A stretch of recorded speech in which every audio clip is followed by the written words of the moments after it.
it's really hard to find time to sit down and have quality time together, and so you're constantly having to balance professional life with your family life, and to me it just makes you feel like, okay, yeah, we're connected, but we're not, and we are, and we're not, and we're kind of dragging along like in a three-legged race.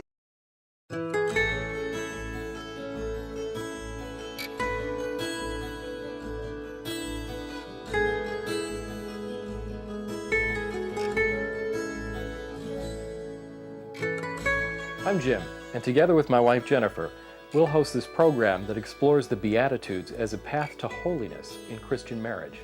Some have compared marriage to a three-legged race. Have you ever run a three-legged race?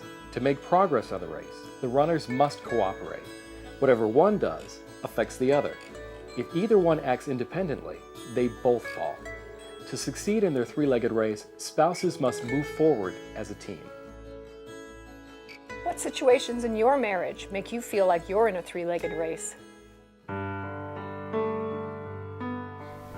We feel like we're running in a three-legged race when we differ in how to approach our child rearing situation. My schedule with her schedule, and it's getting in sync. Because we were in the race together when we were parenting Adam, and just trying to be on the same page and being consistent, both of us on the same page. That's hard to do, because they'll play one of you off the other if you don't watch it. Logistical issues with 3 children and so many things going on in different parts of town. Recently, I made arrangements with my brother-in-law to go watch a football game with him, and not consulting Kelly first, and it did become an issue. You have to realize that you're independent. Can't, even though you may understand the best way to run the finances, it's not up to you totally to run the finances. Finances, that's what's kind of challenging. Just having different opinions on what to spend our money on. Any type of thing that comes up that's unexpected, like car troubles or refrigerator troubles or washer and dryer troubles or anything that's unexpected kind of emergency, makes us feel like we're running a three-legged race. In the Gospel of Matthew, Jesus proclaims, "Blessed are the meek, for they will inherit the earth." Meekness is the attitude that helps us run our three-legged race successfully. St. Thomas Aquinas writes that meekness is a virtue that helps us control our emotions, especially anger, and our natural impulse to get even with someone who hurts us. How do I manage my emotions? How do I bring up a touchy subject with my spouse? Schedule a time when we know we won't be interrupted.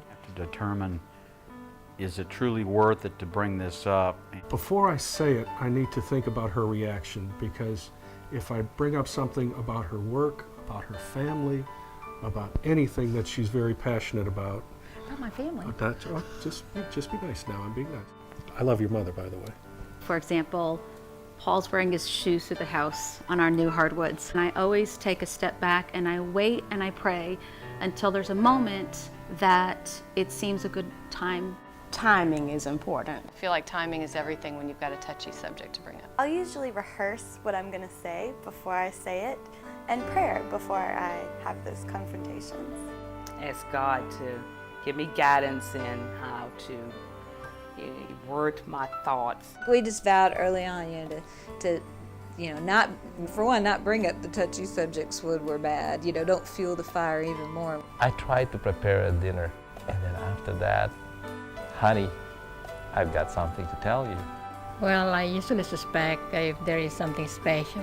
For example, he buys a bouquet of flowers or prepare a good dinner, that I think there's something coming. The attitude of meekness leads to mutual respect. Being meek means remembering that God is God and we are not. It also means treating our spouse as an equal partner in our three-legged race. Because meekness promotes mutual respect, this attitude helps us manage our conflicts. What are your typical conflicts? How do you resolve them?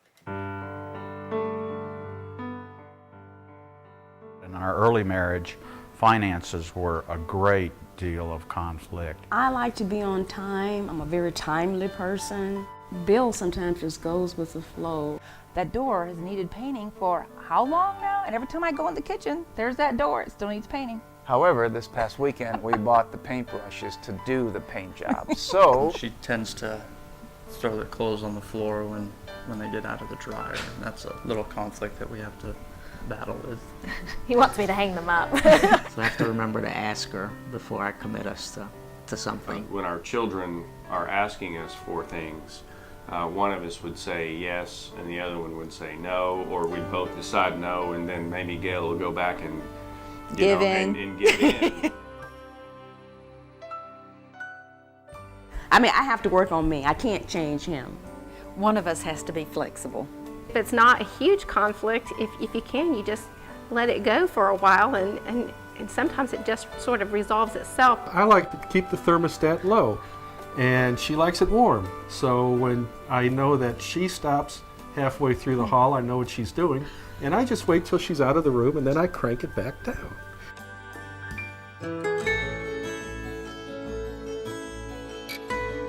Jesus tells us that we are blessed when we promote peace. Unfortunately, in our three-legged race, we are often pulled in different directions, and we cause each other to fall.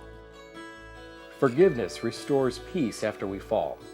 John Paul II said there is no peace without forgiveness. Italian psychologist Roberto Azzagioli wrote that life without forgiveness is an endless cycle of resentment and retaliation. You grow in your marriage when you learn to take the first step toward forgiving your spouse. This helps you pick yourselves up after you fall. Which of you is usually the one who takes the first step to reconcile? Well, I am usually the one who does the apology because it's normally me that gets me in trouble. I think we both... Whoever's wrong. Yeah, exactly. Usually it's Mary that takes the first step. Sometimes it's him and sometimes it's me. Usually my husband comes say, I'm sorry, he kisses me, and then he would reconcile. It's the person who, after a period of time, has decided that this has gone on long enough. When we're fighting or disagreeing, we end up in different rooms of the house. And after some time has gone away, we make our way closer to each other. I break the ice by saying something funny about myself. Yeah, he'll usually say, I'm such a fathead. Oftentimes that humor will come in, or we'll just see the ridiculousness of it and start to laugh. And I give him time to cool off because I learned early on he has to process the information, and then he can come back and talk civilly, and I'm actually very thankful for that. After an argument, I'm usually the first one. And then when I start getting really uncomfortable, then I say, I'm sorry, and then sometimes she'll say, that's okay, but sometimes she'll say, I don't ever say that. I do need my space after we've had an argument, and he's good about that.